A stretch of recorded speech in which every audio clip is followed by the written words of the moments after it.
Welcome to the Out of Services series around cybersecurity risk management. My name is Ivanka Menken and today's conversation is with Mr. Mike Ouwerkerk. Ouwerkerk, see, I do it again. Mike has been in IT since 1998, working across roles such as IT support, business analyst, system administrator, IT manager, IT consultant, and virtual CIO. It was from the virtual CIO role that the interest in cybersecurity developed, as many of his clients were repeatedly incurring significant costs due to cybersecurity breaches. So he developed a short, fun, and engaging on-site training course, found that it was well received, and formalized it as an offering in its own right as WebSafe Staff. His core focus now is cybersecurity awareness for staff. And if you like Mike's approach to cybersecurity and would like to reach out to him after this video, his website is www.websafestaff.com.au. So that is WEBSAFESTAFF, websafestaff.com.au. I hope you enjoy this conversation and welcome, Mike. Hello, thanks. Thank you so much for your time and for agreeing to have a chat with me. So tell me a little bit more. You were a virtual CIO and that sort of sparked your interest in cybersecurity. Yeah, I got into virtual CIO as in IT management, got into consulting and then started up as virtual CIO myself. And there was probably started a few years ago that I started noticing that my clients were getting hacked a lot. But I mean a lot. Some of them like not serious hacks or anything, but even like, you know, the potentially unwanted programs and a bit of malware. And the cost of that was pretty cumulative. By the time you actually added up the cost for all that stuff, it was kind of pretty scary. So even like small companies, like 5 people I did a little bit of work for, the cost for their IT support to come out and fix that stuff was like $3,000 a year. So I said, I'll put something together for you and we'll see how it goes. So yeah, I chucked a course together and had a reasonable think about it. Turned out it was pretty good. They liked it. Did a case study on it. Worked out that they saved quite a bit of money just by doing that course. The unfortunate thing was, of course, one person didn't turn up to the course and they kept getting breached through that person. But other than that, it went really well and they did save a lot of money. So yeah, I turned it into WebSafe Staff. There's a need out there for this stuff. There's just not enough awareness at the moment. Saving quite a bit of money through that course.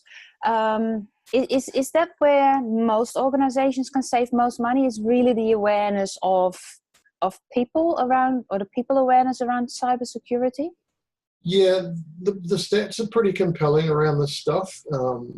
It varies depending on what you look at, but up to 85% of breaches are because of staff clicking on something they shouldn't.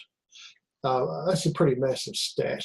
So you work out the cost of that, it's pretty hairy. You know, you've got your malware and you've got your phishing and you've got your physical IT security threats. But most of the stuff comes through the staff now. The cost is kind of pretty staggering when you actually add it up. So like I said before, even the little bits, when you add those up, it just comes to a big amount. What people don't realize is, you know, you've got your staff members sitting there with a virus on their computer, or maybe a few people are impacted. You've got downtime costs, you're paying for that. Then you've got things like, you know, someone rings up a client, oh, hang on, I'm just on with IT support, I've got a virus on my computer. Well, you know, people like to talk about stuff like that. Suddenly you've told your clients that you're not good at managing their data. The downtime cost it's estimated about 3.4 times the actual repair cost.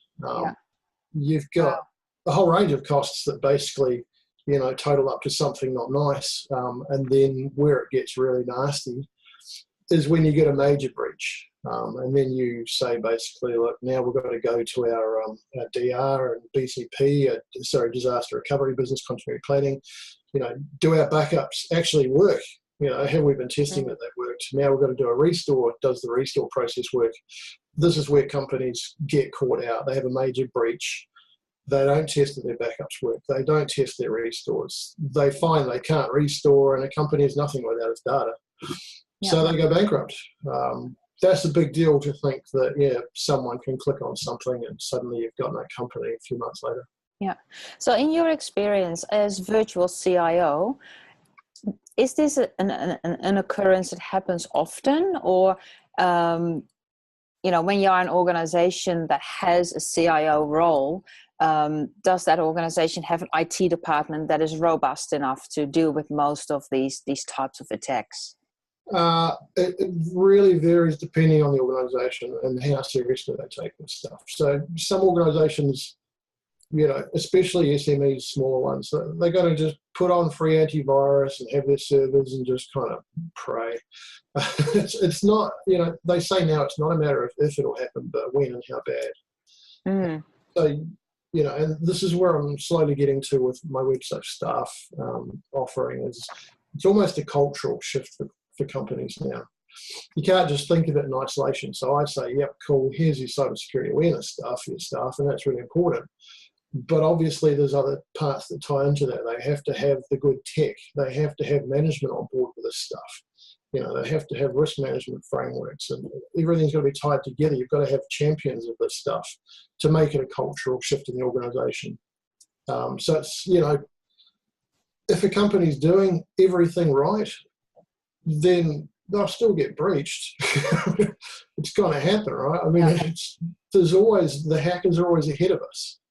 That's the way it works. What you have to do is try and minimize the chance of being breached, and when it does happen, be prepared for it so that you can recover. It's not a matter of if, it's just when and how bad. And do you have a different approach dependent on the size of the organization? Like when you work with small to medium enterprises as opposed to a company with 150, 200 or 500 staff? So my course is pretty structured in that it's a base of about 2 hours, and in that 2 hours I cover off pretty much everything people need to know. And like I said, you can't train for everything. What you can do is you can try and keep people engaged for 2 hours so they learn something. I know the bigger companies, they say, we'll do an online course. Well, I don't do that because you can't engage people doing that. So if I get a bigger company saying, what do you do for us? Same thing. You need your people to learn. So you need to be engaged. It's got to be fun and it's got to be interactive. The part that will change maybe is, they might want metrics around it at the end. So they might want phishing simulations. They might want certificates. They might want a test at the end. So that stuff's easy. But it's the base thing is just teaching people stop, think, act, giving them rules around how to think before they act, and making sure they, unfortunately, are suspicious by default, which is a horrible place to be, but we kind of have to be there now. So suspicion by default. So how do you train people to do that? Because when you get emails in from trusted vendors or partners or suppliers you've been working with for a really long time, how do you teach people to no longer trust that email conversation? So there's a whole host of rules that you can use. So some things don't change, right? So you've got things like email credibility. You can work out if an email is likely credible or not credible. So, what's the from address? Is it recognized? Has it got links that are different to what it shows, the text for link? Does it ask for information? So you can balance that up in 2 columns and you can make reasonable decisions. You can also look at the URLs on emails and, make easy decisions with that. What gets harder, like you mentioned, is the trust factor. And this is where the social engineering comes in. So you'll get companies that might ring up and say, hey, look, I'm Bob from this company that you deal with, just introducing myself. Bang, there's a bit of trust. They haven't asked for any information. They haven't given you any information. They might do that 5 times before they actually say, hey, we're going through a finance restructure. We're going to be changing our bank account, so I'll get back to you in a week.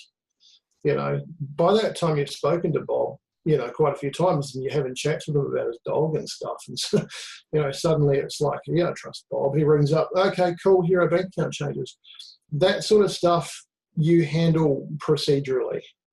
So and I talk about this as information flows. The way you flow information out of your organization, there are rules around it. The way information comes into your organization, there are rules around it. So if that information has a major impact or a potential major impact on your organization, you have to have a policy that says this is what we do to clarify that information is okay. So you're basically going to bring up, so find their public number, ring up to their finance department, look, can I speak to blah, blah, blah, the head of, our accounts or whatever, and just confirm the details. So that's an example of a procedure you would have for that. Yeah, so it comes back to the organisation at this stage to go through a process of working out that sort of stuff and saying how we're going to handle it.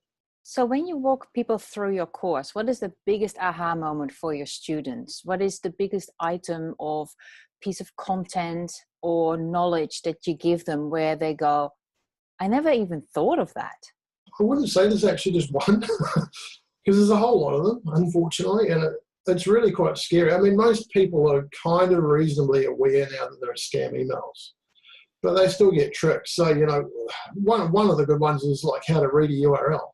A lot of people don't know how to read that. There are 3 distinct rules around how you read it. So you've got, if it says www.paypal.com.au something or other, well, it's not going to paypal.com.au. You have to ignore the HTTP, the slashes, go to the first slash, country code, come back, 3 dots. It's all between there. So when I show them that stuff, they're like, oh, okay. And, here they're looking at this thing and it goes to PayPal and realizing it goes to, au-com dot something or other and go, okay, whoops. But there's a whole heap of items. That's the thing about this stuff. It's awareness for a reason because people aren't aware of it. It's quite staggering the number of ways they'll try and scam you. Mm-hmm. There are so many different ways, and I think the social engineering stuff is the scary stuff now. In what way? The fact that they're actually manipulating people via psychology. They're gaining your trust and getting you to divulge information or use information. And it's not that hard to do. Like I actually did it myself.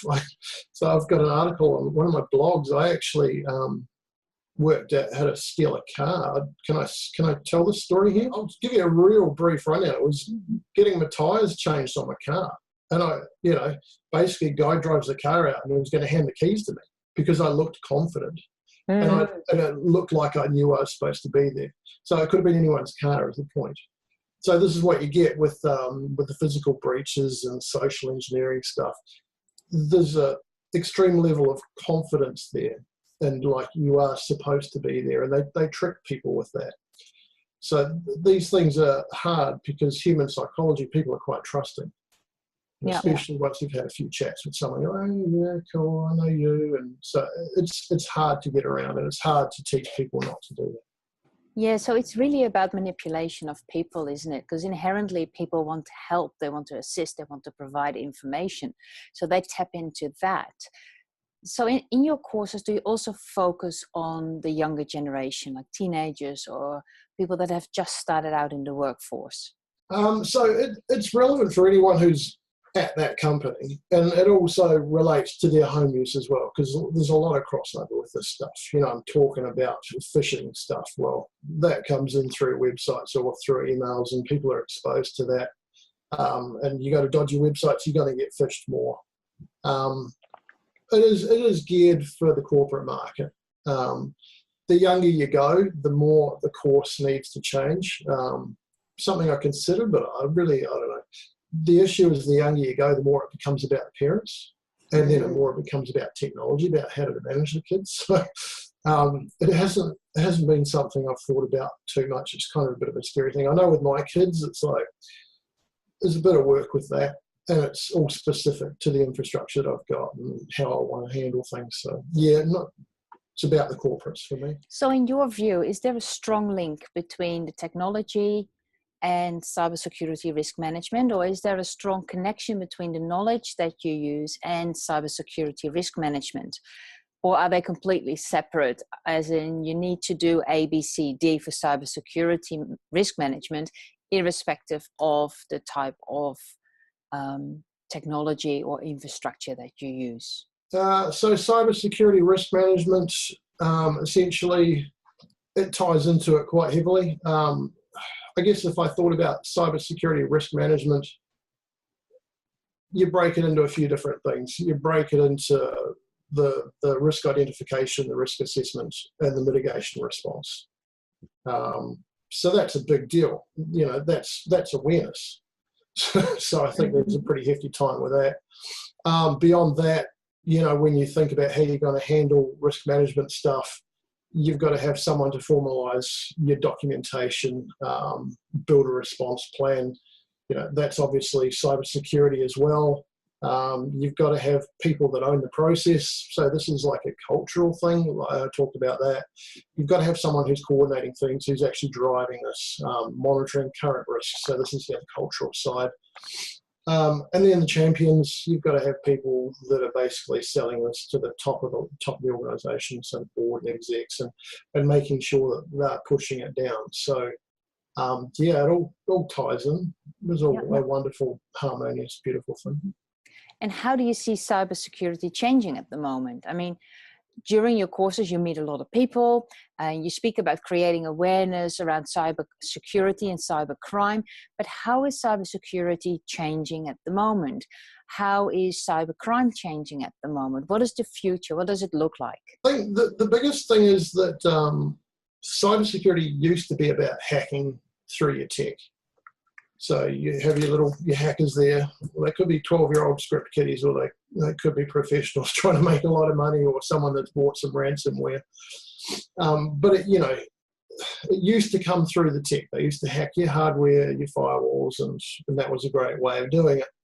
Tech's pretty good these days, and if companies can keep stuff patched, and there's plenty of services that you can use around this stuff to make things better, then it just makes it too hard for them. So the trend at the moment is, as per everyone, take the easy way out and hit the easy target. So they're hitting the staff.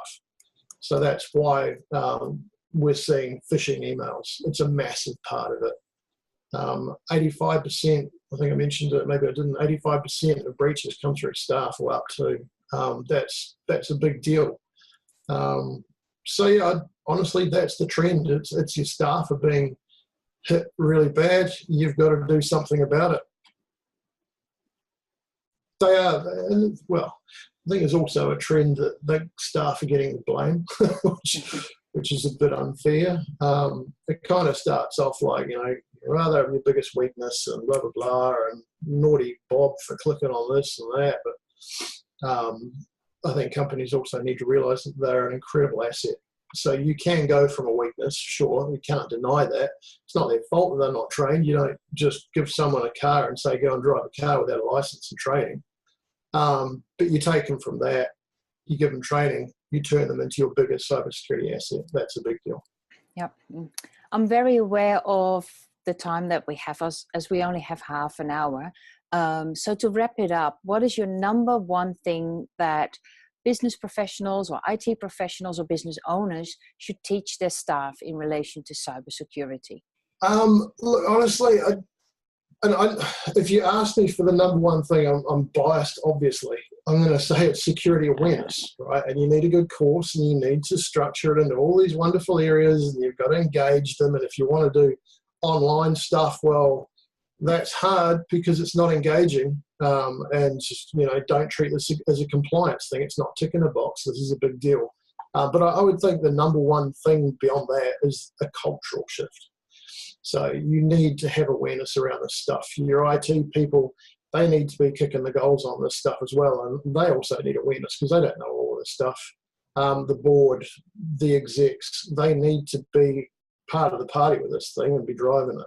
You need to have your risk mitigation processes. You need to have planning and responses. You need to have policies and procedures. It doesn't have to be horrifically complex, but you should think about it. And tying into that is people taking their disaster recovery more seriously. I mentioned this before. Do your backups actually work? Are your backups safe from being hacked? Do you test restores of them? If you can't do that, you've got no business. So it's a big picture, and I think it's a cultural thing. I think it just needs to be awareness across the whole organisation. and that will drive every other activity. So in respect to the backup and restore process you were talking about, you mentioned to make sure that your backups are actually working. Do you envisage, and I'm talking about small business predominantly now, do you envisage that small businesses will be more safe when they have all their data uploaded into the cloud or use a cloud service provider? Well, the general rule of backups is you don't rely on one location. So like for me, I got a home office, right? I have network attached storage. Now, every day at 4 o'clock, another network attached storage device fires up and it does a copy and then that shuts down. So that can't be touched. I also do regular backups to hard drives and they go off site every week. And every night I do a backup to Amazon. There's 3 storage. So something bad happens to my stuff, I'm cool. It doesn't matter. I might lose a day of data, but I'm fine. So I think, to say store it in the cloud are all cool, the general rule of backups is you have multiple sources, multiple locations, and the backup stuff's well structured in IT. You've got your grandfather, father, son backup regime, and, then you've got your 3-2-1s and whatever. As long as you're roughly going along with how you're supposed to do it, you should be fine. But, I would never rely on my Amazon backup by itself. Because at the end of the day, Amazon's a web-facing company. If they get hacked, bang, my backup could be gone. It can happen. So, yeah, you always just treat things seriously, and your data is the most important thing. So, Yes, and I read in an MRT article that the main target in 2018 for ransomware attacks are actually the cloud storage providers, the Amazons, the Dropbox, the .NET, and, the big storage providers. Yeah, there's plenty of money there. lots of information. I mean, if they manage to shut down the whole place, and really cause some disruption, you lose customers from that. People go, I don't trust you with my data anymore. I'm going to go somewhere else. That's one of the reasons why companies go broke. Your customers find out about this. They just go, oh, I don't like it. I'm out.